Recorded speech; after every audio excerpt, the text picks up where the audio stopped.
The storm didn't knock. It roared. Snow flung itself sideways across the frozen sky, smashing into the rugged sides of Elric's cabin with an angry, relentless rhythm. The wind howled through the cracks like a mourning beast, sharp and shrill, rattling the vents, icing over the solar panels, and making the walls groan beneath its fury. Inside, the heat core buzzed faintly, its hum the only steady sound amid the chaos outside.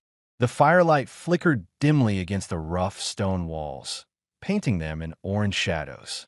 Elric sat hunched by the burner, shoulders broad, hands calloused, staring at a cup of lukewarm tea that had long gone cold. He didn't drink it. He rarely did. It was more habit than anything, something to hold while the silence did its work. Out here on Veltruin 5, silence wasn't peace. It was weight. He'd come to the edge of known space for that silence. Chosen it, begged for it. After the war, after what he'd seen and what he'd done, noise only reminded him of orders, screams, gunfire, the gut-deep rumble of collapsing bunkers. Silence was the only thing that didn't scream back. And yet, tonight, it pressed down on him harder than usual. He leaned back, eyes drifting toward the coat rack near the door. Hanging from it was a battered old satchel, standard military issue from 20 years ago. The clasp was frayed, the insignia half burned off. He hadn't opened it in months, maybe years, but something in the storm made him reach for it. He knelt, slowly unfastened the buckle, and pulled out a photo. For people stare back. 3 men and 1 woman, all in uniform, smiling. Elric was on the left, scarless, younger, holding a rifle like it weighed nothing. The others were gone. He'd buried 2. The third he'd watched bleed out with his head in Elric's lap. He closed his eyes, holding the photo like a fragile relic. That was the last time he believed in something. Brotherhood, mission, purpose. A sound snapped him back. Not thunder. Not the shriek of wind. A knock. Elric's head lifted.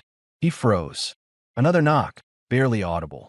Then a dull thump like something or someone had fallen against the door. He moved quickly now, instincts kicking in like old gears. He tossed on his thermal coat, grabbed the revolver from its wall mount, and approached the door with caution sharpened by memory.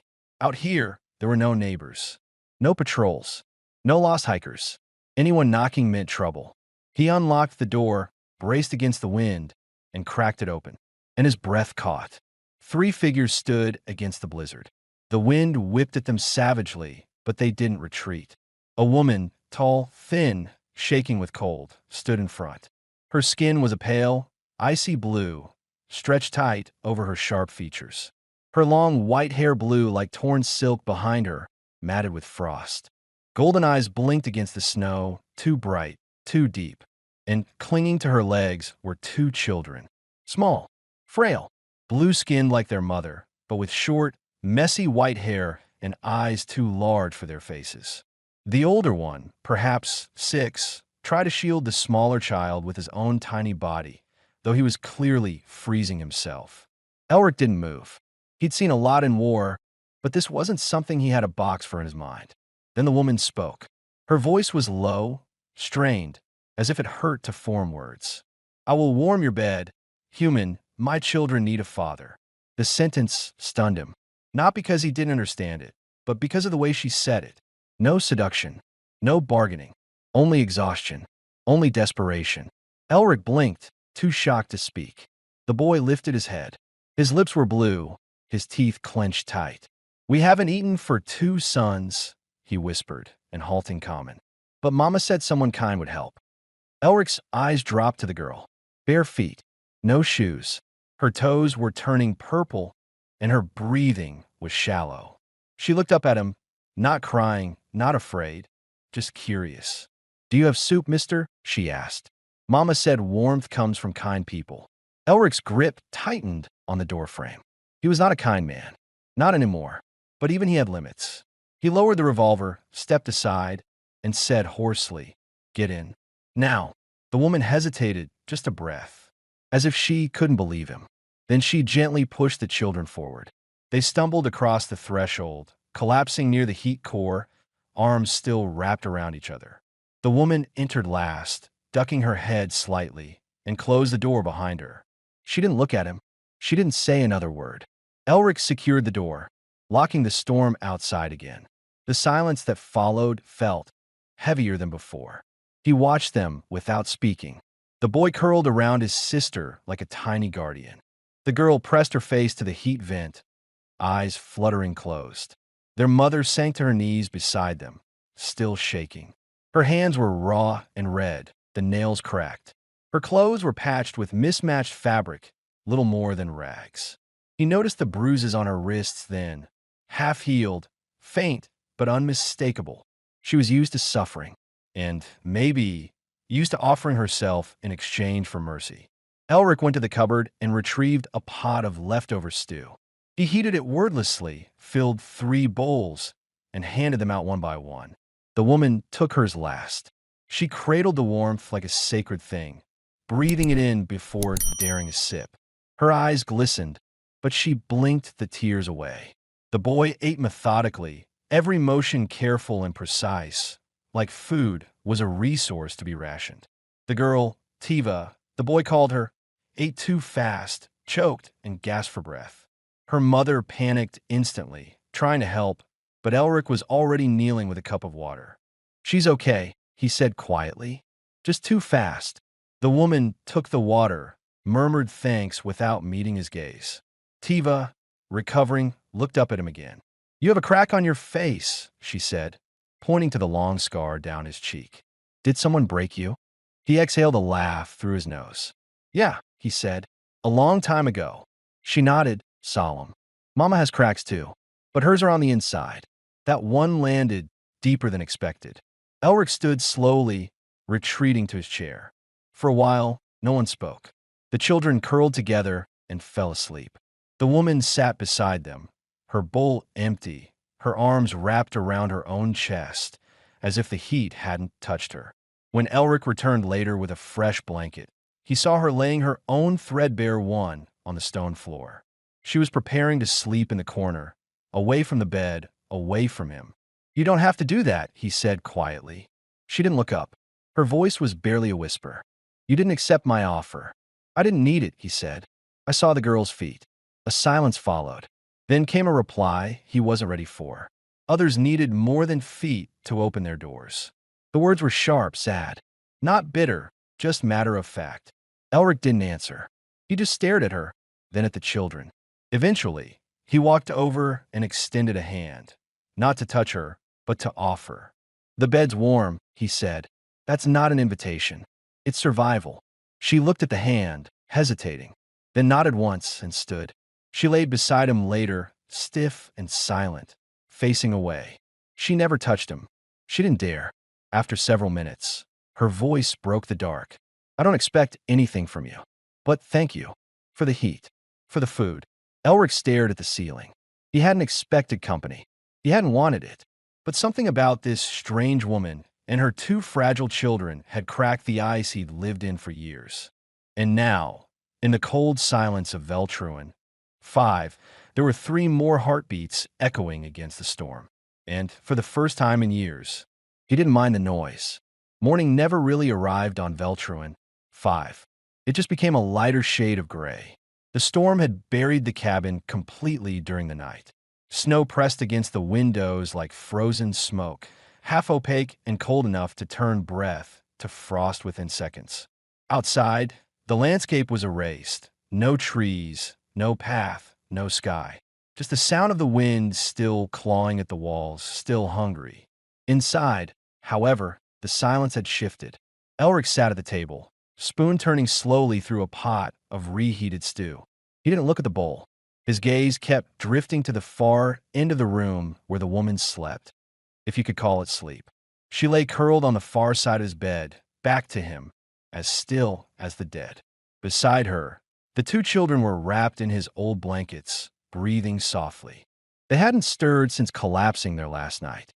Cello, the older one, kept a hand protectively across his sister's back, even in sleep.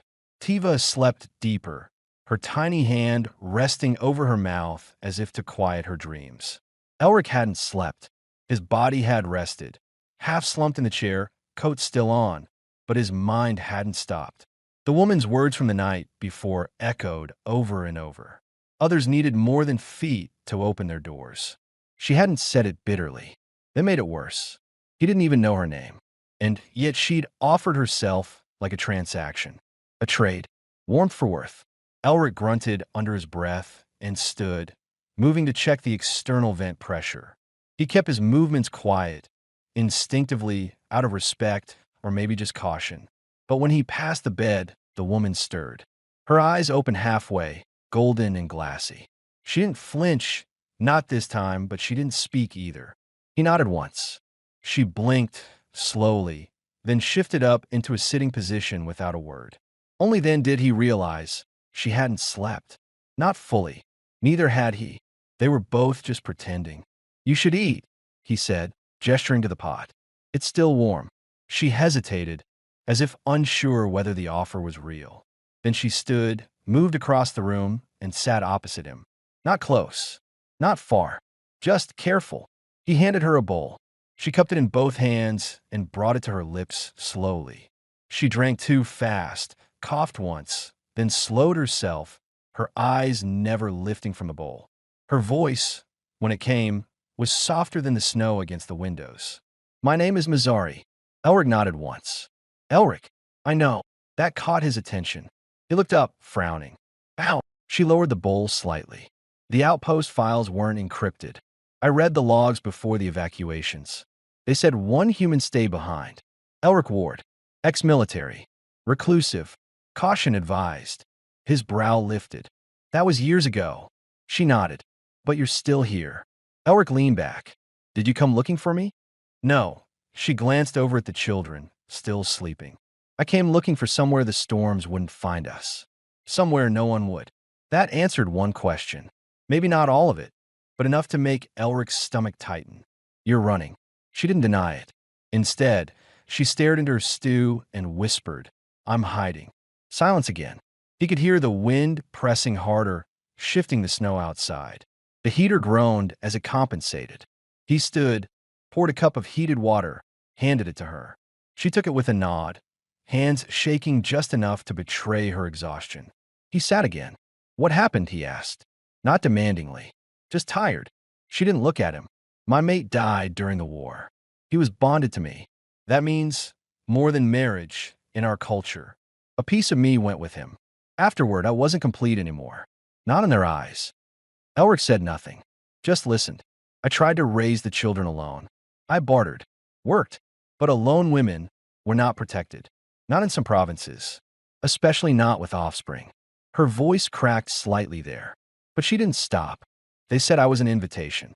Unclaimed. It didn't matter that I said no. It never mattered." Elric's jaw clenched. She finished her stew, then placed the bowl down gently, as if breaking it would cost her something she couldn't afford. "That's why I said what I said last night. Not because I wanted to, because it worked before."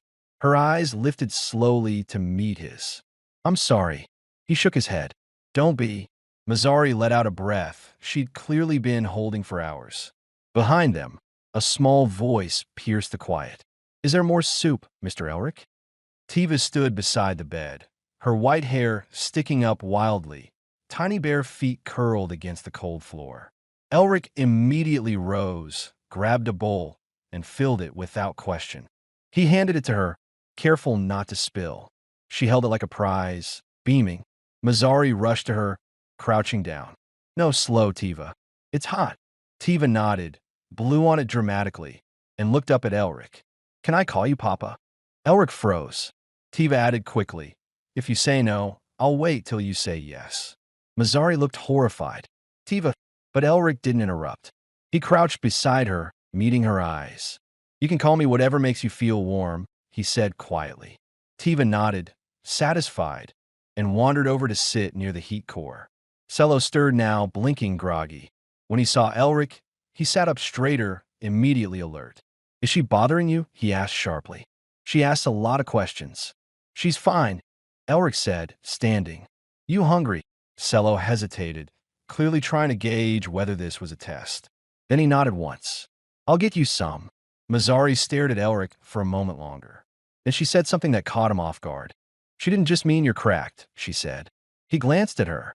Tiva, Mazzari said, her voice low. When she said you had cracks inside, she meant it. She sees things others don't. That made him pause, but he didn't reply. Instead, he ladled out another bowl of stew, handed it to Cello, and sat back down. The cabin didn't feel quiet anymore. There was still silence, but it had changed. It wasn't empty. It was full, breathing. Elric found himself watching Mazzari as she guided Tiva to sit, gently brushing snowflakes from her daughter's hair. The girl leaned into her touch like it was the only anchor she had in the world. They weren't just refugees. They were survivors. And somehow, they'd ended up here. In his silence, he didn't know what that meant yet. But for the first time in years, he didn't want to be alone anymore. Not entirely. The storm outside could keep raging. Inside, the cabin had changed. It had begun to warm. The cold outside had grown quieter, but it hadn't relented. It had merely sunk deeper, settled like dust inside every crevice of the abandoned moon.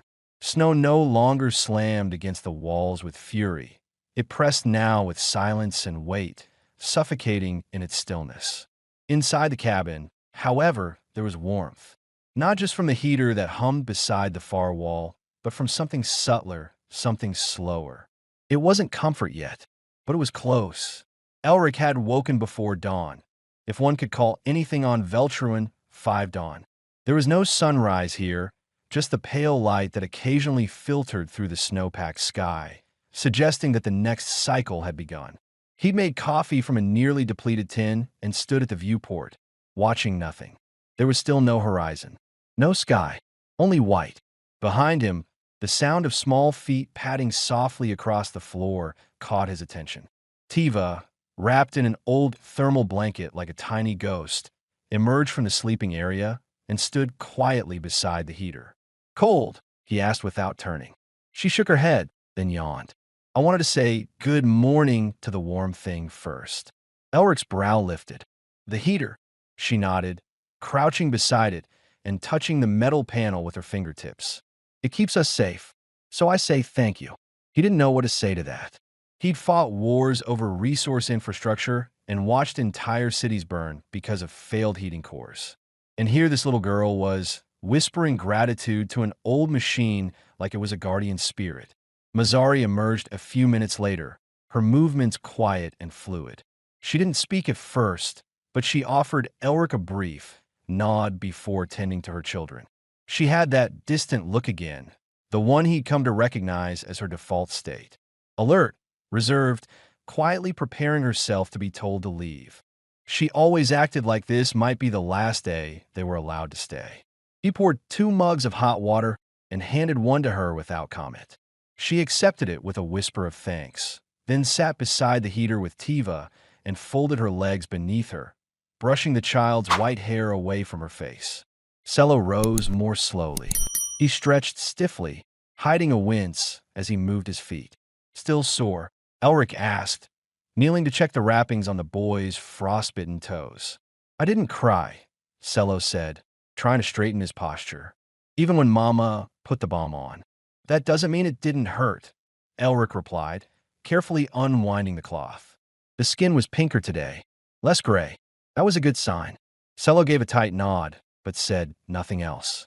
He didn't talk much, and when he did, it was with the cautious precision of someone who'd learned that the wrong words could have consequences. Elric recognized that type. He'd seen boys grow up too fast on refugee transport ships, their childhoods crushed beneath the pressure of survival. "You're healing," Elric said, rewrapping the foot. "Good sign." Cello hesitated, then asked, "Will we stay here until we're all better?" The question wasn't innocent. It was calculated. Cello was probing, trying to guess how long safety might last this time. Elric stood. "You'll stay as long as you need to." Mazzari looked up, startled, as if the words were an unexpected kindness. The boy nodded once. "Thank you." Elric turned to stoke the fire, hiding the way that simple thank you settled into his chest like an unfamiliar weight. He'd spent years pushing people away. Letting someone in, especially like this, felt like exposing a wound that had never truly closed. While he worked, he heard soft scratching sounds coming from the heater's side panel. At first, He thought something inside was malfunctioning. He moved quickly, but paused when he saw what it was. Tiva, crouched low with a piece of black charcoal from the fire bin, was drawing on the metal. Slowly, carefully. 3 stick figures. One tall, broad-shouldered. 2 smaller ones on either side. The middle one had a long black line down its cheek. Tiva, Mazzari said sharply, seeing what her daughter was doing. No, don't draw on. She's fine. Elric interrupted. Let her. Tiva looked up at him, wide-eyed. I made us. He crouched beside her. Tell me. This one's you, she said, tapping the tall figure. I put your face line. The scar. She nodded solemnly. So we know it's you. And the other 2? Cello and me. Why are we all holding hands?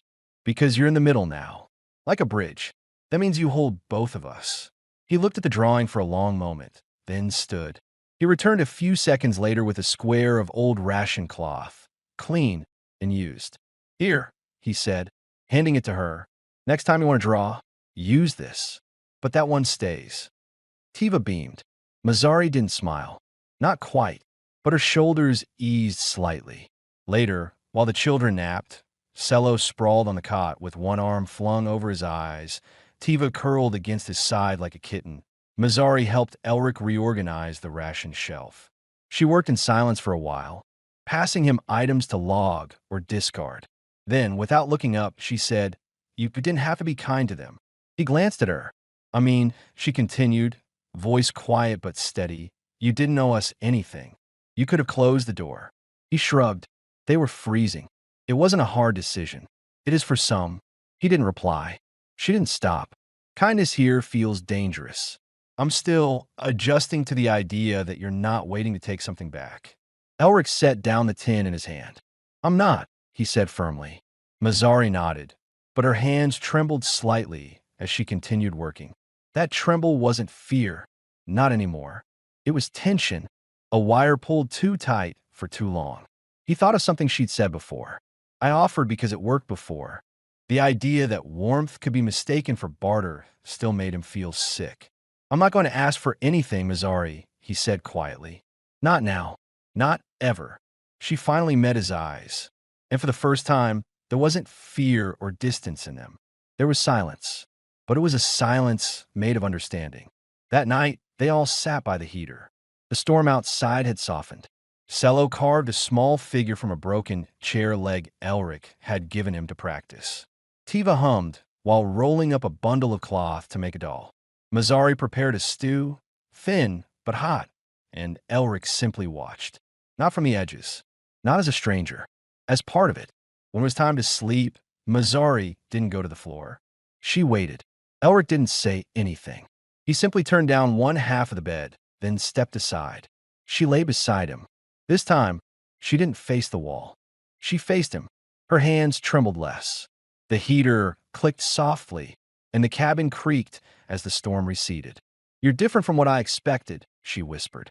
So are you. They said nothing more.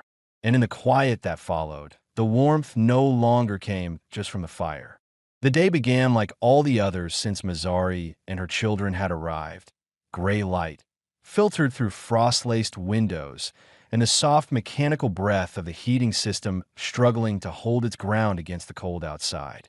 But the stillness inside the cabin carried something new, a subtle heaviness, a quiet crack forming in the rhythm they had built. Cello was already awake when Elric stepped into the main room. He sat at the edge of the sleeping mat, one leg tucked beneath him, the other extended, staring down at the wrappings around his foot like they'd betrayed him in the night. Elric crouched beside him, grabbing the med kit without a word. He'd done this every morning. Unwrap, check the circulation, reapply the balm. But this morning, Cello didn't lift his eyes. Elric, the boy said, voice flat, can I go help you today? Elric glanced at him, then back at the foot he was carefully tending to. You shouldn't be walking too much yet. Skin's still healing. I can still help. Not on that foot you can't. Cello's jaw tightened. I'm not weak. Elric didn't respond. He gently unwound the last of the bandages. The boy didn't flinch, but the toes were still tinged purple at the edges. Better than before, but not fully recovered. You were out there too long, Elric muttered. Cello stared straight ahead, fists clenched. I didn't let her walk on the ice. And now you're the one hurting, Elric said, his voice softening. That's what being a protector does. But even protectors need to rest. Cello's lips trembled, but he didn't cry. He just nodded stiffly, face burning with frustration. You don't have to prove anything to me, Elric added. I already know you're strong. Cello swallowed and blinked hard. But what if I stop being useful? Elric paused, caught off guard by the question. He looked up at the boy, really looked at him. You're not here because you're useful, he said quietly. You're here because this place is better with you in it. That's enough.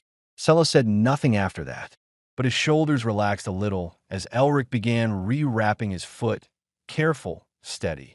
Later that day, while Mazzari prepared a thin stew from the last of the dried rootstock, Elric stepped outside to check the solar array. The wind had died, but the snow was piled nearly 2 meters deep. He cleared off the outer vents, hammering through frost while the thoughts in his mind drifted further from the task at hand. He wasn't used to this. Routine, company, the quiet weight of another person's presence lingering in the corners of the room. It wasn't discomfort anymore. It was unspoken obligation. Not out of duty, but care. The kind that scared him more than bullets ever had. When he came back in, Mazzari was crouched by the fire. Tiva played beside her with a makeshift doll, just a rolled rag with buttons for eyes. Cello lay on the cot, carving a piece of wood with deep, careful strokes. Elric leaned his back against the wall and watched them. Watched her. She looked more relaxed now, though her eyes still flicked toward him with that familiar reserve. You want to know? She said suddenly, without looking up. Elric raised an eyebrow. About what? Why we ran. Her voice was calm, but her fingers trembled as they stirred the pot. Why I said what I said at your door. I figured you'd tell me when you were ready. She looked up then, golden eyes steady. I'm not sure there is a ready, but you've earned the truth. Elric didn't move, didn't interrupt. She sat back and wrapped her arms around her knees. My people, the Urali, we value bonding. Soul-deep pairing, it's sacred. When my mate died in the war, they said I was broken. Not just mourning. Incomplete. Unwhole. Her lips curled slightly, bitter. That word was whispered like a curse. Tiva, sensing the tension, crawled into her mother's lap. Mazzari's arms instinctively wrapped around her. Where we lived, a woman without a mate is considered unstable. A danger to balance, especially if she has children. They called my son and daughter half-bloods, not because of their father, but because of me, because I was no longer whole. Elric clenched his jaw. There were offers, she continued. Marriages of convenience. But they didn't want a family. They wanted obedience. Body, not bond. Her voice was like ice now. The first man who tried didn't ask. The second thought I owed him. The third said my children would be better off if they forgot I ever existed. She looked up then, not ashamed, but tired. So we ran. A long silence stretched between them. I came here because the file said a man lived out here. Alone. Human. Ex-military. I thought maybe you'd understand what it means to live where no one else wants to. Elric took a slow breath. I do. Her eyes softened, but her voice stayed firm. I didn't come to beg.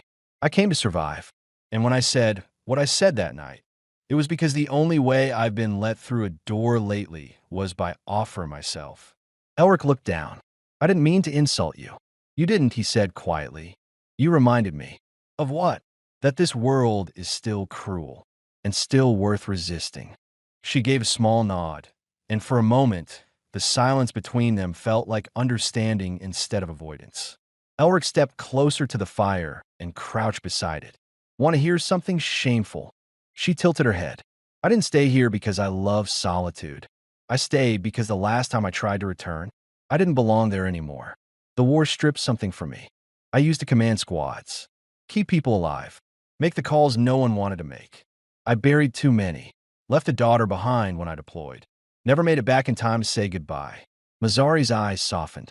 When the noise stopped, when the orders stopped, I didn't know what to do with myself anymore. So I ran too, just slower. He gave a half smile, bitter and small. I never thought anyone would come to find me here. Well, she said, I didn't come looking for a soldier. And yet here I am. That night, After the stew had been eaten and the lights had dimmed to soft amber, Mazari didn't hesitate when Elric lifted the blanket. She lay down beside him with quiet familiarity now, as if her body had begun to trust where her mind still hesitated. Tiva slept nearby, her tiny hand curled around a corner of Elric's coat. Cello lay silently in the shadows, his carving knife resting beside a small, unfinished figure. Before drifting off, Elric murmured, "You know you don't have to explain anything else." "I know," she whispered, "but I wanted you to." They lay in silence for a while, listening to the faint hum of the heater and the wind pressing against the walls. Outside, Veltruin, 5 remained a frozen wasteland. But inside that cabin, in the warmth of shared stories and hard-earned trust, something fragile was growing. And for the first time in years, Elric Ward felt like he wasn't just surviving. He was healing. The fall was nothing dramatic, not the kind that would leave broken bones or blood. It was small, quick, ordinary even, but it hit harder than Elric had expected. Tiva had been running again, wild with energy after days of quiet play. Her laughter had been echoing off the metal walls of the cabin like a song, chasing the cold out of the corners. Cello had just finished carving a tiny wooden cat, which he proudly showed her before she decided to test its jumping ability. Elric was only a few feet away, crouched near the heater, checking the intake filter. He meant to warn her, "Not so fast," or "Watch the corners." But the words never made it out. Her foot clipped the edge of a low bench. She pitched forward with a squeal, flailed, and landed hard on her arm. The thud was sharp, her cry sharper. He was moving before her scream ended. "Tiva," Mazari gasped, instantly at her daughter's side. Elric got there first. He knelt beside her, his hands already moving to assess the injury. "Let me see," he said gently. She was biting her lip, her golden eyes glassy with pain. Her right arm was curled protectively against her chest. "It hurts," she whispered. "Really bad." Mazari hovered just above, trembling, trying not to interfere. Elric examined the arm with care. No swelling at the elbow, but the forearm was red and already starting to bruise. He tested her wrist with feather-light pressure. She winced, but nothing screamed broken. "Not fractured," he said. "Bruised and tender, but she'll keep full movement." Tiva sniffled. "Will it fall off?" "Not unless you keep jumping your cat off the furniture," he replied. That got a watery laugh out of her. "I'll make a splint," he said. "Keep it still for a few days." Mazuri nodded wordlessly and helped ease Tiva out of her coat. Elric moved to the supply shelf, pulled out an old ration box, and broke off 2 smooth strips of plastic. He wrapped them gently around the girl's arm with linen strips, improvising with the steady hands of someone who had done this before, on the field, in the dark with less. Tiva barely flinched. "I was brave," she mumbled as the last knot was tied. "You were more than brave," Mazari whispered, kissing her temple. "You were my strongest star." But Elric wasn't smiling. He sat back slowly, staring at the girl's small, trembling form, her white hair sticking to her cheek, her breath still shaky. Something in his chest tightened. It was that sound, her scream. It was too much like the one he hadn't heard in time. He rose without a word and walked to the far end of the cabin. His hands found the wall, pressing against the cold metal. He stayed there, silent, shoulders stiff. Mazari watched him. She didn't speak for a moment, but when she did, her voice was soft, low, a whisper meant for him alone. "You're not panicking because she's hurt," she said. Elric didn't move.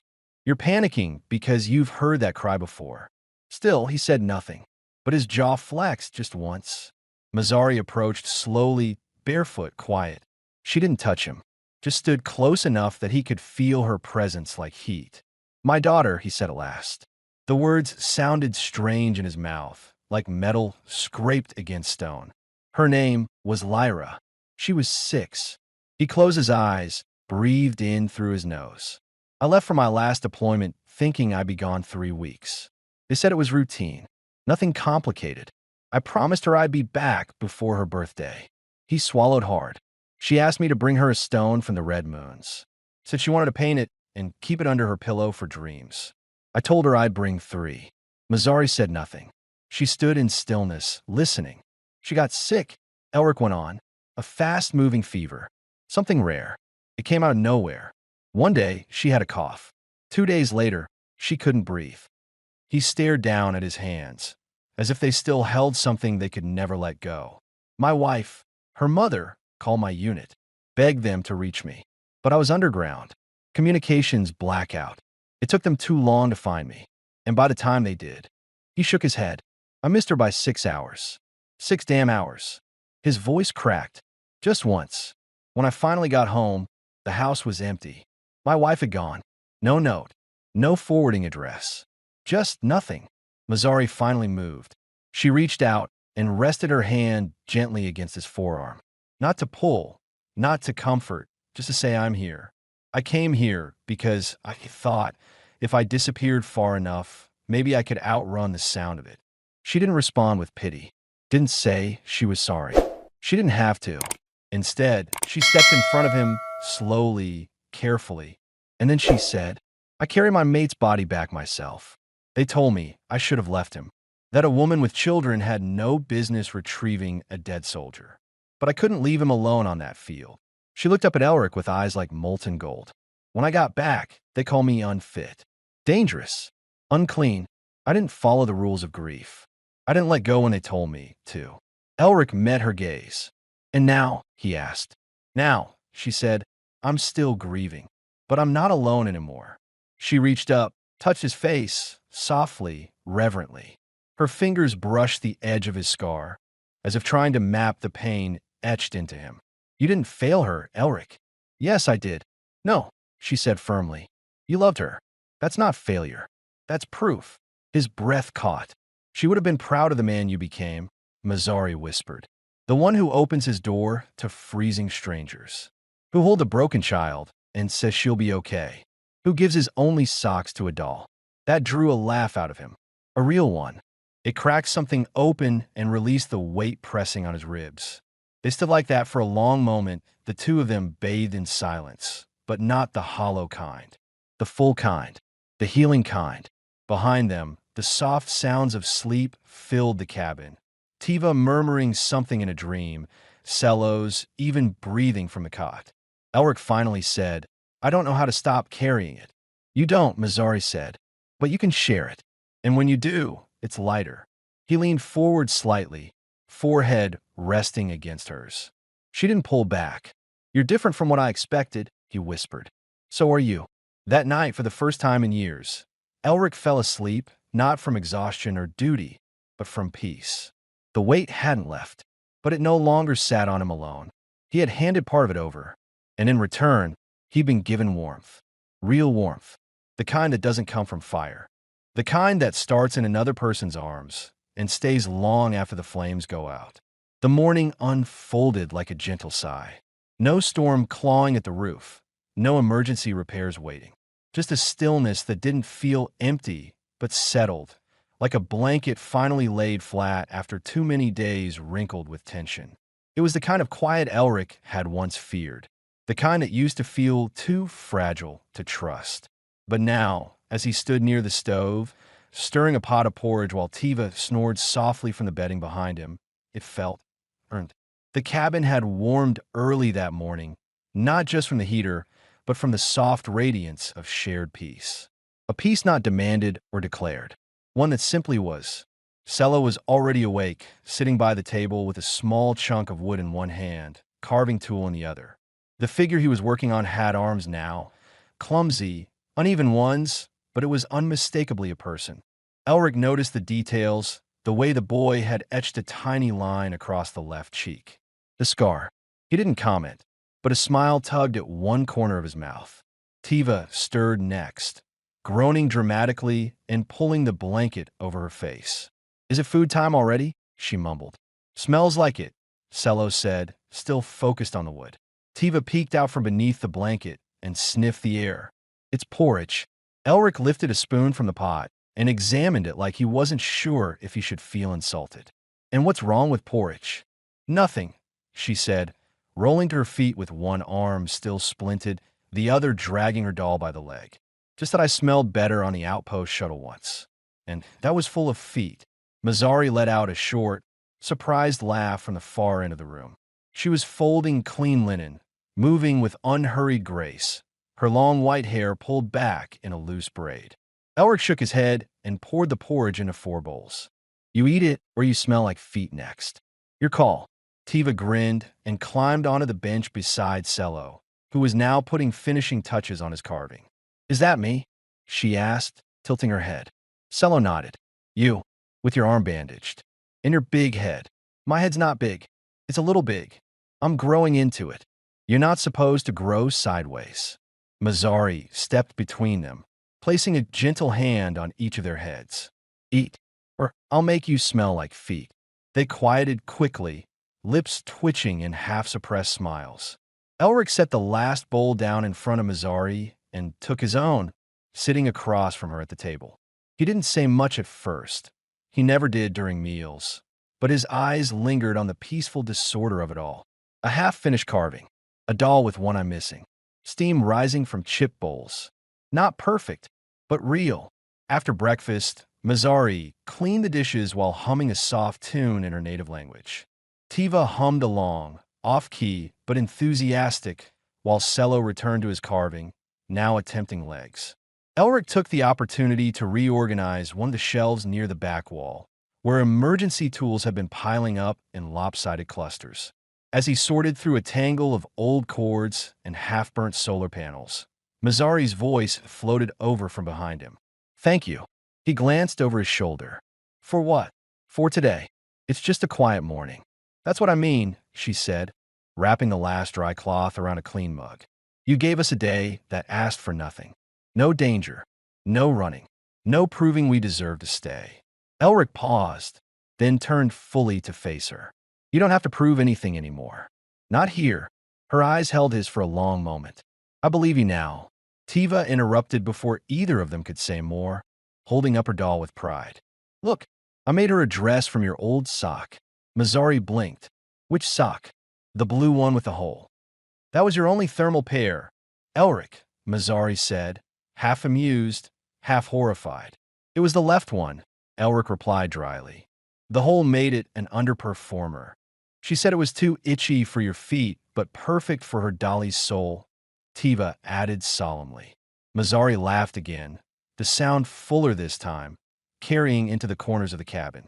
Elric didn't laugh often, but when he did, it was quiet and real, like something exhaled after holding your breath for too long.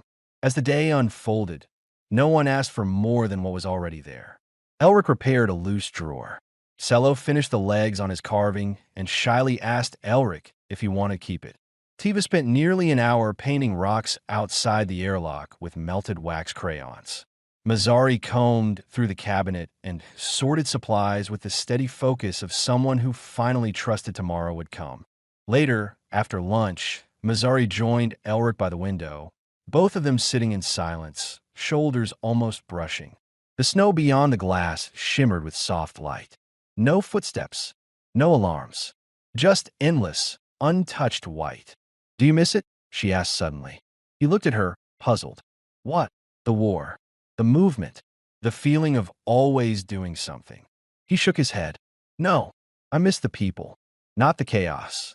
She nodded slowly. I used to miss being needed. Now I just want to be chosen. Elric turned his head toward her. You are. Their eyes met again, and something passed between them. Nothing loud, nothing dramatic. Just recognition, quiet and clean. That evening, as the sun's weak rays faded behind layers of frozen mist, the 4 of them gathered near the heater again. Tiva fell asleep first, curled up against Mazzari's side with her doll tucked beneath her arm. Cello leaned on Elric's leg as he read from an old mission manual repurposed as a bedtime story. More technical than entertaining, but Cello listened like it was poetry. When the children were both asleep, Elric moved to bank the heater and dim the lights. Mazzari remained seated on the floor, arms wrapped around her knees. You didn't ask me anything today, she said quietly. Didn't need to, Elric replied. Some days are better quiet. She nodded, thoughtful. It was a good day. It was. And it was not because anything happened, but because nothing did. No past chased them. No future loomed. Only warmth, breath, quiet, and the subtle, extraordinary miracle of peace. A day that asked for nothing and gave everything. The snow had stopped sometime during the night. By morning, light filtered through the windows in a way it never had before, soft, golden, and wholly unexpected. It touched the walls like an old friend knocking gently at the door. For the first time in what felt like forever, Elric could see past the frost-smeared glass. The landscape outside had shifted from a pale void to something defined. White hills, shadows stretched long by morning light, and the faintest blush of blue in the sky. Inside, the air was still cool, but no longer biting. The heater hummed, but it wasn't struggling. The cabin was quiet, and yet not the fragile quiet of tension. It was the kind that came after deep sleep and peace. Elric was already awake.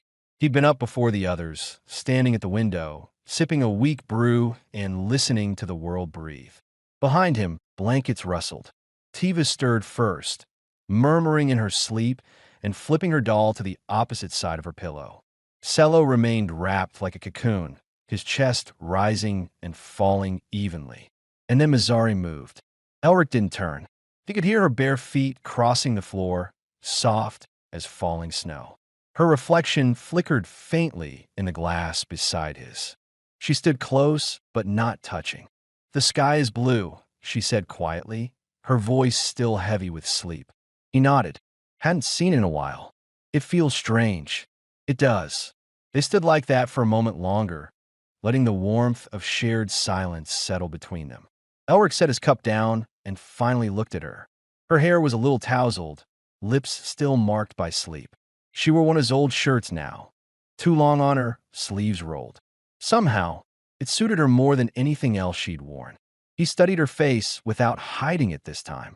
The faint lines of exhaustion beneath her eyes were softer now, no longer etched deep. She looked different in the light, not just less guarded, but alive in a way he hadn't let himself hope for. "Sleep well?" he asked. She gave a slow nod. "I think I did." Tiva's sleepy voice cut through the stillness behind them. "Is it a soup day or a biscuit day?"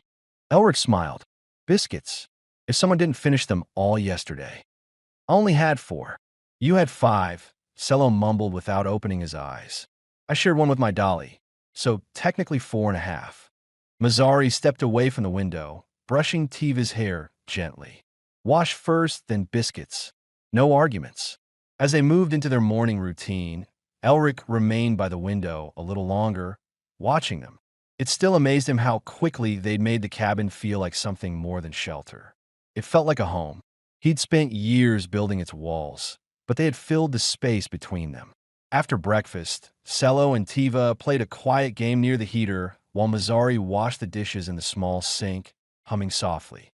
Elric dried them beside her, their arms brushing occasionally in the narrow space. It was one of those casual moments, mundane even, but in the corner of her mouth, he saw something that hadn't been there before, a small, private smile. When she turned toward him to pass the last bowl, their hands touched, nothing dramatic, just fingers brushing over ceramic. But the warmth there lingered. She didn't pull away. Neither did he. Her gaze met his, held it, and this time, she didn't look away. "I used to dream about a place like this," she said quietly. He let that settle. "And now I don't have to dream." He dried his hands slowly. "Mazzari," she stepped a little closer. "Yes. I don't want you to feel like you owe me anything." "I don't. I'm not good with words." "You don't have to be." His breath caught slightly when she lifted her hand, fingers brushing the side of his face. Her thumb rested gently against the edge of his scar, tracing the rough line like it was something worth memorizing. "You were the first place we landed that didn't hurt," she whispered. And before he could think, before he could say anything more, she leaned forward and kissed him. It was a quiet thing, not rushed, not hungry, just steady. Sure, her lips were soft and cool at first, but the warmth between them grew quickly. His hand found the side of her waist, steadying her, grounding both of them. The kiss deepened slightly, not in intensity, but in meaning. It wasn't about passion. It was about arrival. When she pulled back, her eyes stayed closed for just a breath longer than his, and when they opened, she looked lighter, like something heavy had finally slipped from her shoulders. "You're not what I expected," she said. He smiled faintly. You either. From behind them, a small voice piped up. Are you kissing? Tiva stood by the heater, holding her doll upside down. Her expression was half curious, half scandalized. Mazzari blinked, then chuckled. Yes, sweet one. We were. Does that mean we're married now? No, Mazzari said. It means we care about each other. Oh, Tiva nodded wisely. That's even better. Cello didn't look up from his carving. You owe me 3 biscuits if they kiss again before supper. Deal, Tiva whispered to her doll. Elric laughed, really laughed, for the first time in years. It surprised even him how natural it felt, like air rushing into lungs he'd forgotten how to use. Mazzari stepped beside him and rested her head against his shoulder, her hand finding his and curling her fingers around his palm. They stood there for a while as the sunlight crept across the floor, stretching warm fingers over the blankets, the half-finished drawings, the carved figures and crooked tools and chipped bowls. Everything imperfect, everything real. Later, as the sun dipped low, Mazzari looked out the window and murmured, when spring comes, maybe we plant something. Elric glanced at her. You think the soil's good enough? I think we are. That night, after the children fell asleep, they shared the bed not out of necessity, but choice. No fear, no flinching, just warmth. And when the lights dimmed and the cabin fell silent again, Elric reached out and gently pulled her close, not because he had to, but because he wanted her there. Not for survival, but for life. Because home wasn't where you hid from a cold. It was where you let someone kiss you until you forgot what loneliness ever felt like.